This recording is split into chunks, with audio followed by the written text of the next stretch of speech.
Սմբատաբերդ ամրոցի ավերակները գտնվում են Վարդենիսի լեռնաշղթայի հարավ-արևմտյան լեռնաբազուկներից մեկի գագաթային մասում, ծովի մակերևույթից մոտ 2000 մետր բարձրության վրա։ Բարձրաբերդ այդ լեռնաբազուկը հարավ-արևելքում եզերված է Եղեգիս գետի կիրճով, հյուսիս-արևմուտքում Արտաբունք գետի ձորով, եւ այդ մասերում բերդը պաշտպանված է զառիթափ ու դժվարամատչելի լանջերով, իսկ հյուսիս-արևելքում այն աստիճանաբար ձուլվում է տեղանքին։ Ամրոցի նման տեղադիրքը բերդապահներին հնարավորություն է ընձեռել դիտարկելու շրջակա ձորերն ու լեռները, ժամանակին ահազանգելով մոտեցող թշնամիների մասին։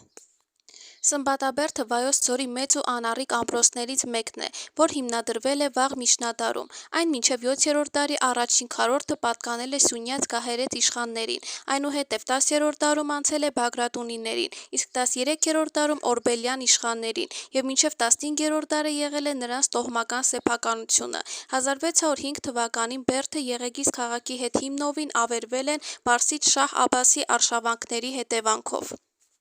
Իր գոյության ընթացքում Սմբատաբերդը բազմիցս պաշարվել է թշնամու կողմից, սակայն մնացել է անառիկ։ Այս ամուր բերդը չի կարողացել գրավել նույնիսկ արաբ զորավարը 10-րդ դարի սկզբներին։ 13-ից 15-րդ դարերում օրբելյանները ամրացնելով բերդը վերածել են հզոր պաշտպանական կառույցի։ Ամրոցին այս անունը տրվել է 19-րդ դարում մերձակա գյուղերի բնակիչների կողմից։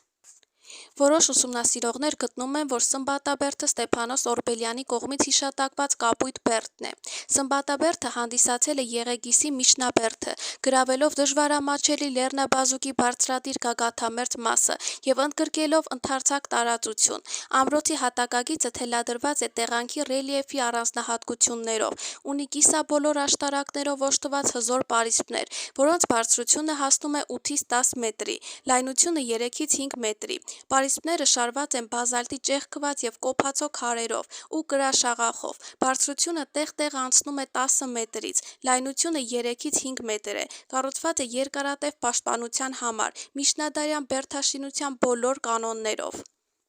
Ընդհանուր երկարությունը մոտ 1 կիլոմետր է։ Ամրոցը պատնեշով բաժանվում է երկու մասի՝ հարավային եւ հյուսիսային։ Երկուսն էլ ունեցել են միջնաբերդեր։ Երկու հատվածներում էլ կան զոռնոցների, ջրավազանների ավերակներ։ Ունեցել է 3 մուտք՝ հյուսիս-արևելքից, հյուսիս-արևմուտքից եւ հյուսիսից, որոնք շարված են բազալտի սրբատաշ քարերից։ Ամրոցն ունեցել է ընդհանուր պատով բաժանված երկու միջնաբերդեր՝ արևմտյան եւ արևելյան, որոնք կառուցված են ամենաբարձր կետերում։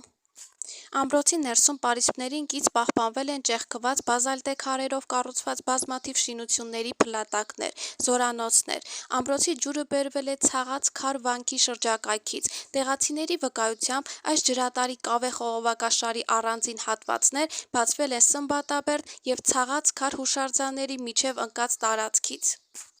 Սմբատաբերդը շնորհիվ բացառիկ դիրքի իր կարևորությունը պահպանել է նաև նորագույն շրջանում, երբ Վայոց ձորի ժողովուրդը կենաց մահու կռիվ էր մղում դարավոր ոսոխների, օսմանյան զորքերի եւ նրանց մոտենալուց ոգևորված հենց իր հողում բնավորված դրկից թշնամիների դեմ։ 1918 թվականին մարտ-ապրիլ ամիսներին թշնամին դիրքավորվելով Սմբատաբերդում գրեթե 1 ամիս շուրջօրյա կրակի տակ էր պահում բերդի ստորոտում գտնվող հայաբնակ գյուղը։ Հիշարժան է, որ Անթառամ անունով մի աղջիկ գիշերային հանդուգն հարձակում կազմակերպելով կարողանում է թուրքերից հետ խլել բերդը եւ վերջ է տալիս գյուղի շրջափակմանը։